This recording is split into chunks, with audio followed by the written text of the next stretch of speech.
Nagamaddaiah deputy commissioner Anantapuram వారి ఆదేశాల మేరకు ప్రొబిషన్ మరియు ఎక్సైజ్ హిందూపూర్ స్టేషన్ పరిధిలో గల పరిగి లేపాక్షి చిలమత్తూరు మరియు హిందూపూర్ పట్టణంలో ఉన్న కల్లు డిపో లేపాక్షి మండలం పూలమతి గ్రామం నందు గల కల్లు డిపో నందు కల్లు శాంపిల్స్ సేకరించడమైంది. మరికొన్ని కల్లు దుకాణం నుంచి కల్లు శాంపిల్స్ సేకరించి చిత్తూరు కెమికల్ ల్యాబ్ కు పంపించడమైంది.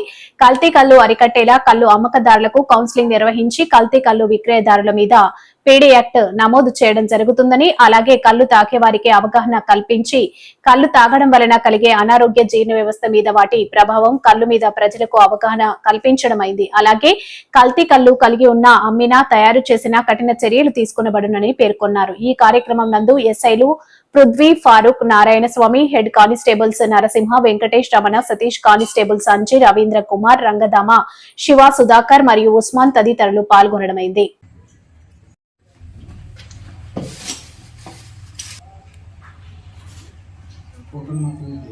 फोटो